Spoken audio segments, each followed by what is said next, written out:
What's going on, guys? Welcome back to another video. Today we're going to be ranking all 31 Friday the 13th, Halloween, and Nightmare on Elm Street movies, and let me tell you, this list was unbelievably difficult to make. Perhaps the hardest ranking I've ever had to make. But before we dive into that, I want to mention something real quick. Not a sponsor, just needs your help. As 80s horror fans, we have teamed up with In Search of Darkness 2, which if you haven't seen In Search of Darkness 1, the definitive 80s horror documentary, make sure you go check it out. It's available on Shudder right now. So Shudder fans out there, go check it out. But like I said, the definitive 80s documentary is now getting a sequel with a campaign launching in October. And leading up to that, they are looking to count down the top 40 moments in 80s horror history, which is where we need your help, all right? So in the comments below, real simple, just want you to share 1, 2, 3, your favorite 80s horror moments. And then on August 27th, the countdown will begin, leading up to the campaign in October, the top 40 horror moments based on your vote. So like I said, leave your suggestions in the comments below. We'll collect them and we'll run with it, and we'll see what makes the top 40. I'm really excited for this. I think it's going to be really cool. I know for me, some things that come to mind for my favorite, you got, Nancy, all right, screw your pass. I'm digging that. You got Pamela in the big reveal in the original Friday the 13th. You got Jason on top of the RV in part 6. Just a couple. I'm just giving you a headway. Start running with it. Start listing your suggestions in the comments below. With that out of the way, let's go ahead and dive in to my ranking of all 31 of these movies. And I know this has been done on YouTube a handful of times. I will say I have not seen any of those videos all the way through. I know they're out there, but I have not seen any of them all the way through. So I will not be basing my list on that. And just to flip this up, just turn it on its head a little bit here, I'm going to be doing this list from best to worst, rather than worst to best like I'm assuming most people do. I think it's much easier to rank the best in these franchises than it is to rank the worst. So I want that to be exciting. I want that to be saved till the end. What is the absolute worst out of all these franchises? With that, let's dive right in. Now, because there's 31 of these bad boys, I don't want to explain super in depth why I'm ranking them there, but I'm going to just go by quick, give you my points. At the absolute #1 spot, that is, of course, Halloween, the OG, the starter of them all, the reason the slasher genre continues to live on today. Halloween, it's beautiful, it's perfect. John Carpenter, masterpiece, absolutely love it. And I honestly don't think anything else is even really close in these franchises. There's like Halloween, and then we drop down, and then we start trickling. So Halloween is just above and beyond such an incredible movie, and obviously deserves to be #1. At #2, Dream Warriors. Nightmare on Elm Street Part 3, Dream Warriors. It's my favorite of the Nightmare series, obviously, as I putting it at the top here. And man, Dream Warriors is such a good movie, and it's one of those that again stands out amongst the rest out of these franchises. Such a great movie. Took a sequel and actually made it great. Great characters as well. That's something huge there. And Freddy, to me, at that time was still really scary. I know he has a little more fun in this one, but man, there's some genuine scary moments in there that I think are really effective. Dream Warriors, unbelievable movie. #3, OG, Nightmare on Elm Street. Of course, Wes Craven's classic. It's a beautiful movie. While it's not Halloween, it hangs very tight up there. Like I said, there's still a gap. There's a gap with Halloween, but Nightmare on Elm Street's a great movie, and obviously it deserves to be at least in the top 5 for these franchises. And then at #4, the OG Halloween 2 from 1981.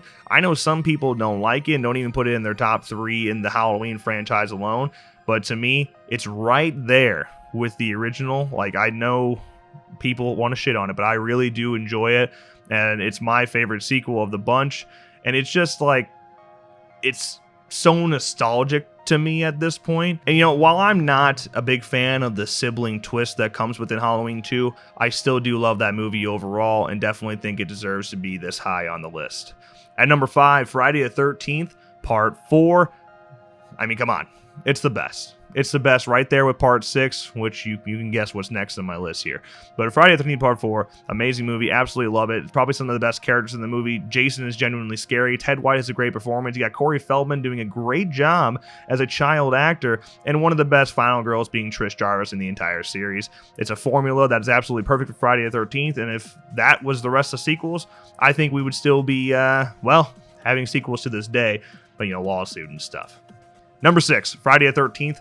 Part 6, for obvious reasons. It took the campiness that is Friday the 13th and what's created in Friday the 13th Part 4 with some very likable characters, and then mixes it with monster movies that we know and love, like that of Frankenstein. It's basically Jason meets Frankenstein, which I absolutely love. Comedy moments, still with some badass kills and a whole lot of it. Doesn't rely on sex and nudity to create a good movie. Great film. At number 7, you guys are going to be mad about this one. I can see some of it in your eyes.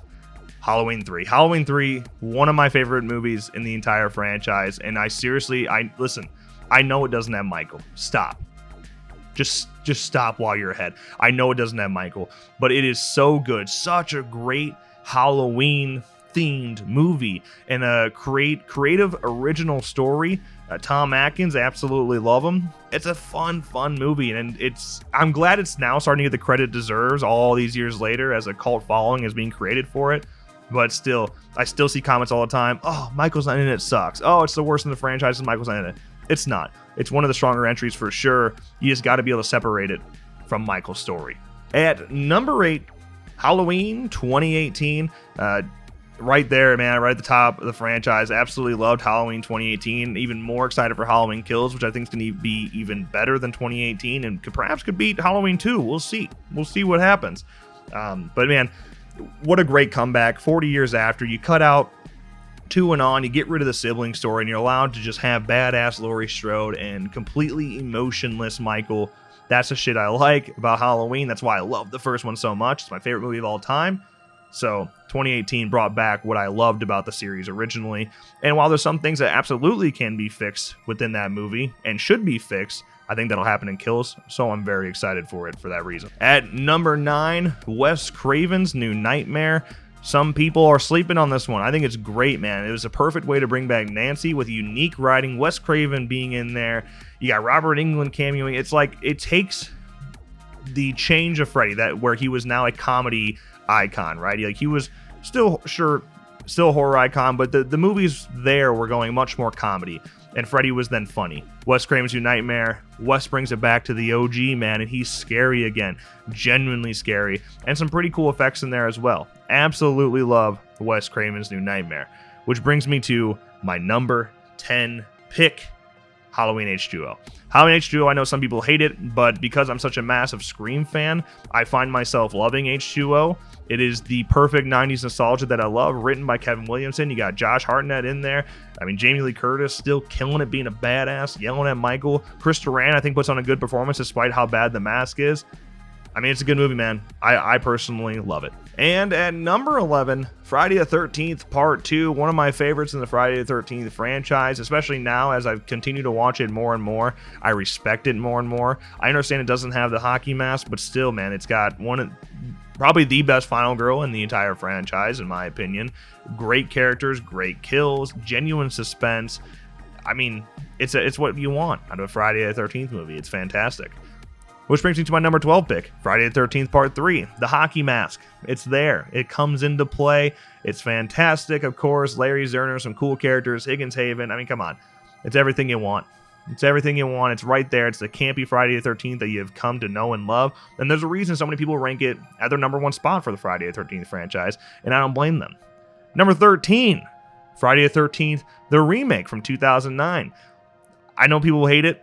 I don't care. I love it. I think it's one of the better remakes out there, especially for these original franchises. It definitely shits on the Nightmare remake. So, I love Jared Padalecki, big Supernatural fan. Daniel Panabaker grew up on her in the Disney Channel.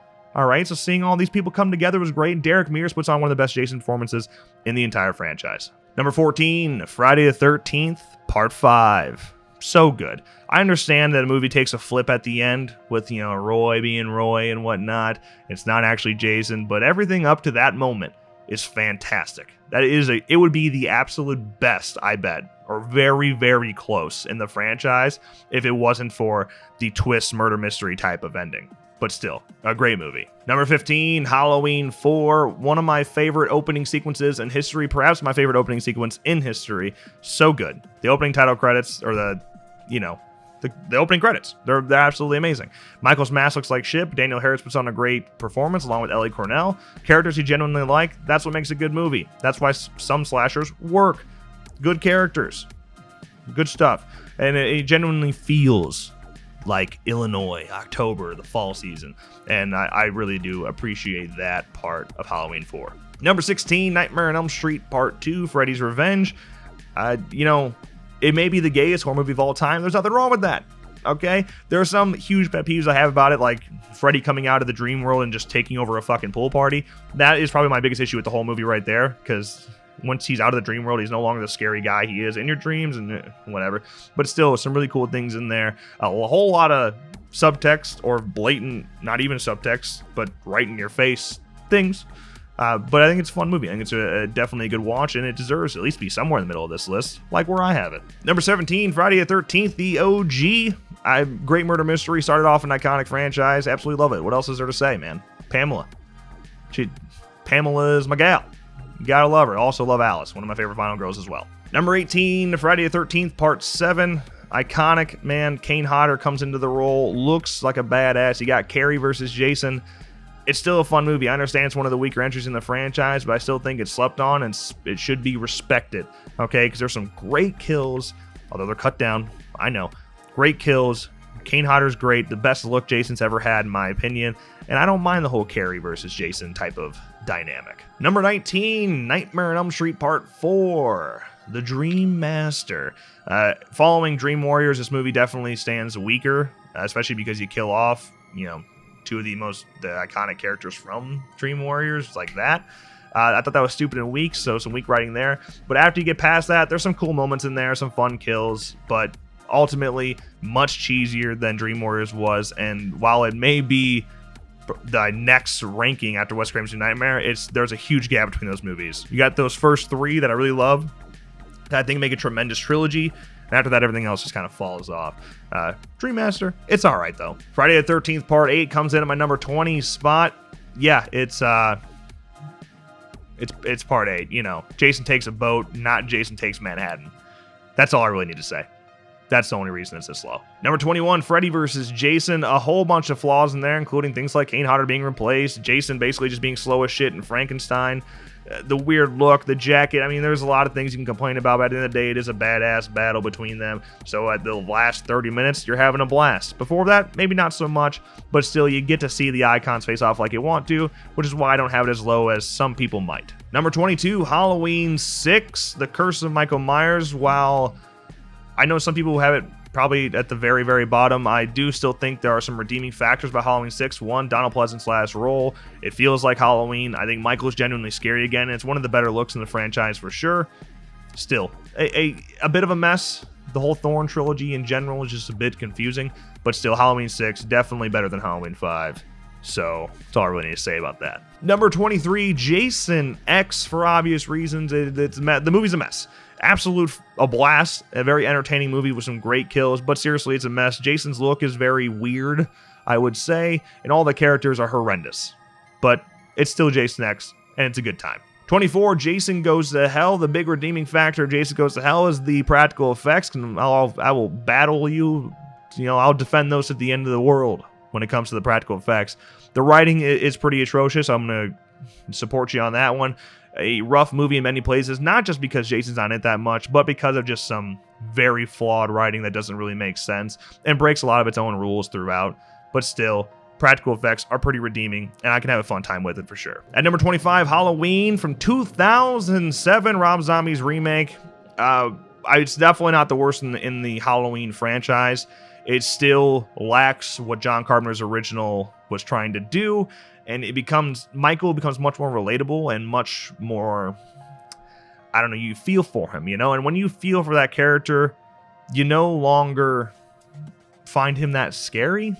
And then I also hate the way, like, you know, Laurie's introduced, and although I love Scout Taylor Compton and she has some great moments in both those movies, it doesn't feel right. It just doesn't feel right. And I hate the kid. Sorry, man. But I just do. I can't stand him. It drives me nuts. At number 26, Halloween 5, my least favorite from the original franchise. It's just a complete mess. It's horrific. They had a very wide open door after the ending of Halloween 4 and could have went with something really cool.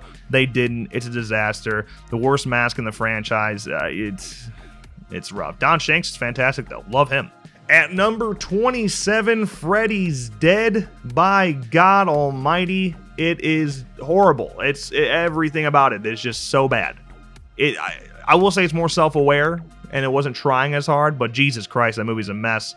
The whole 3D concept and explaining the demons and things like that, it gets confusing, doesn't make any sense, and is just a really, really bad movie. At number 28, The Nightmare on Elm Street remake. It's bad. It's real bad. Really, really bad. One of the worst remakes of all time. Just a complete mess. The twists they're trying to take. The CGI is horrific. The characters are awful. The Nancy you're supposed to love is just not good. Bad remake. Jack Earl Haley is great, though. He deserves more respect. That movie's not bad because Robert's in it. The movie's bad because the writing and CGI are horrific. End of story. At number 29, Halloween Resurrection. I put it under Halloween 5 in this list, although I'd much rather watch Resurrection than Halloween 5. It's a horrific movie. I know, from beginning to end, it's such a bad movie. And yeah, man, what else is there to say? The characters are all terrible. Busta Rhymes is annoying as shit. It's cringy. The writing's bad. I don't know. It's a bad movie. I'm sorry. I love it, but it's bad. At number 30, Nightmare on Elm Street 5, The Dream Child. I hate this movie. I hate everything about it. I hate it more in the remake. That's how much I hate it. There are some cool kills, and there's some cool Freddy moments in there, some iconic things that we've come to know and love, but seriously, everything about it is just so bad. I hate every character in it. The kid drives me absolutely nuts. I don't know what to tell you. I'm sorry. Nightmare 5 fans out there, I know there's a handful of you. I hate it. I really do. And last, and definitely least, Halloween 2, the remake to the 2009 Rob Zombie Halloween 2. I mean, dude, it doesn't make any sense. It's all over the place. The writing is disgusting. Laurie becomes so fucking annoying. Even Annie is fucking annoying, and that's Danielle Harris. The best part is when she dies, and you get to see Brad Dourif crying his ass off. But everything else is just a complete fucking disaster. I hate it. It's awful. God, I could go on a rant just about that movie for so long, but it's definitely by far my least favorite out of these 3 franchises, and one of my least favorite movies like ever. It offends me, disgusts me.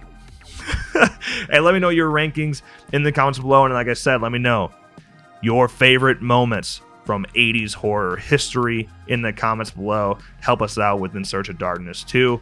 But hey, that's going to wrap up this video. If you enjoyed, make sure you drop a like and subscribe to our channel for more videos like this one. And of course, as always, thank you guys so much for watching, and I'll see you in the next one.